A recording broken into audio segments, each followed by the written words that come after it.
ஆள் தனி ஒருவன்ஸ்.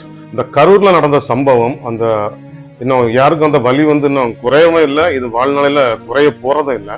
ஆனா அதுக்குள்ள வந்து டிவிக்கு தொண்டர்கள் சில பேர் தெரிஞ்சு பண்றாங்களா தெரியாம பண்றாங்களா சில விஷயங்களே தெரியல. நான் ஒரு 2 விஷயம் சொல்றேன் பாருங்க. பரப்புரை நடக்குது, கிட்டத்தட்ட 30 to 40 பேர் இறந்துட்டாங்க. அவரோட டிவிக்கு தலைவரும் கிளம்பியாச்சு. ஓகே, அண்ணன் சீமான் அவர்கள் வாராங்க ஆறுதலுக்கு அப்படின்னு. அதுல ஒரு பையன் கேட்கிறான், நீ யார்டா, நீ எதுக்குடா வர, நீ வந்து என்னடா பண்ண போற அப்படின்னு சொல்லி கேட்கிறான். ஒரு பேசிக்கான ஒரு விஷயம், ஒருத்தன் இன்பத்துல பங்கெடுக்காட்டாலும் துன்பத்துல பங்கெடுக்கிறது ஒரு மானுடத்துக்கே மகிமை. ஒருத்தன் ஆறுதலுக்கு மக்களுக்கு ஆறுதல் கொடுக்கறதுக்காக வந்திருக்கிறான், அவனை நீங்க இப்படிதான் பேசணுமா? வெரி சிம்பிள் தான். நம்மை காப்பவன் யாரு? இறைவன், இல்லைன்னா இயற்கைன்னு வச்சுக்கோங்க.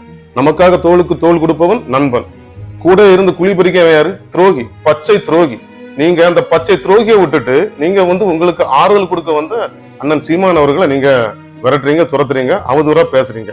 இது ஒண்ணு. ரெண்டாவது ஒரு விஷயம், இந்த விஷயம் வந்து ஆக்சுவலா ஒரு டிவிக்கோட பெண் தொண்டர் அவங்க பண்ணினதை பார்த்தா இப்படியா விஜய் வந்து தொண்டர்களை கட்டமைச்சிருக்காரு, ஒழுங்குபடுத்திருக்காருன்னு உங்களுக்கே தோணும்.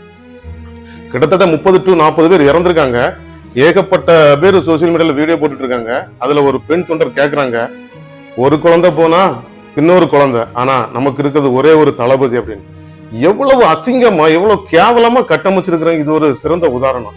உண்மையாவே நீங்க எல்லாம் வந்து இப்படி கோமாளிகளா, இல்லைன்னா தற்குறிகளா, இல்லைன்னா ஜோம்பிஸா? உண்மையாவே நீங்க யாரு? இதுல வந்து ஆதவர்ஜன் சொல்றாரு, தர்மத்தின் வாழ்வுதனை சூதுகவும் கடைசியில் தர்மமே வெல்லும். ஆமா, எப்பவுமே தர்மம் தான் வெல்லும், அதுல மாற்றுக்கிறதே இல்லை. நேபாளில் நடந்த புரட்சி இங்கே நடக்கும், மக்கள் புரட்சி அப்படின்னு. மக்கள் புரட்சி நடக்கும், ஆனா ஒரு நாளும் ஆளுங்கட்சிக்காகவோ எதிர்கட்சிக்காகவோ நடக்காது. இதே போல தமிழக வெற்றி கழகம் தொடர்ந்து பயணித்துக் கொண்டிருந்தால் மக்கள் புரட்சி தமிழக வெற்றி கழகத்துக்கு எதிராகவே நடக்கும் என்கிற நீங்க நல்ல ஞாபகம் வச்சு எதனாலும் பண்ணுங்க.